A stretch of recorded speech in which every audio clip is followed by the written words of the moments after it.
San Pedro kay sir, no? San Pedro, Laguna. Laguna. Oh. Yan mga sir, ito Honda CR-V na Gen 1. Yan ang issue ni sir, yung ano, yung speedometer niya. Dati okay naman siya sir nung nabili niyo doon sa sakyan. Wala problema yan. Ngayon lang yan bumigay. Ngayon, ito, nagdito na siya, bumaliktad na yung speedometer. Next time nangyari yan ngayon lang. Sakit talaga ng Honda CR-V to sir. Parang Honda Civic din, ganun. Isa lang naman ang ano yan. Hindi na siya makaikot kasi may stopper doon, sumasabit na siya doon. Galing siya dito, dumiretso, pag ganun, bumaliktad. Ganda.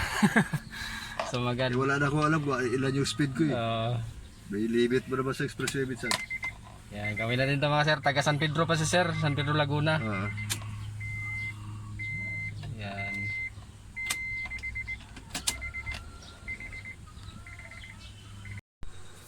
Yan, ito na mga sir yung panel gauge ng Honda CR-V na Gen 1. Yan. Speedometer mga sir yung issue niya, ano. Wala na, hindi na gumagana.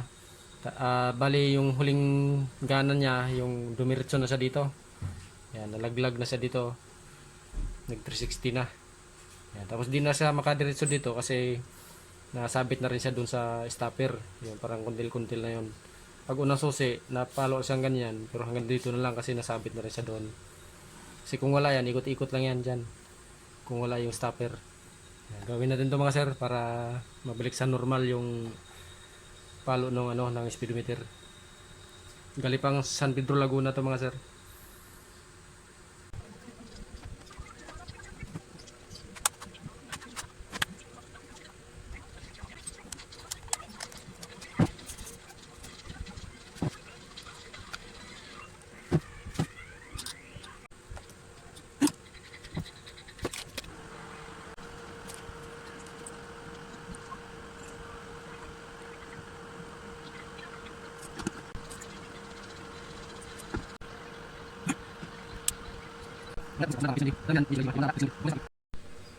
Yan, nasimula natin mga sir, bago natin ikabit sa unit, i-testing muna natin dito kung papalo na ba siya ng normal bago natin isalpak sa sasakyan mga sir.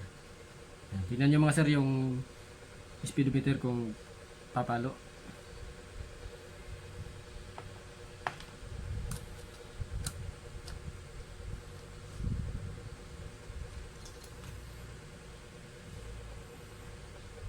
Testing mga sir after repair bago ikabit sa sasakyan. Yan, okay na mga sir, oh. Yun. Tsaka hindi na siya nag 360 mga sir. Yan, yun. Yun.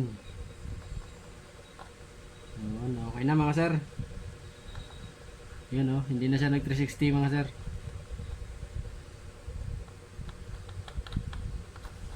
Yun, normal na mga sir yung palo niya.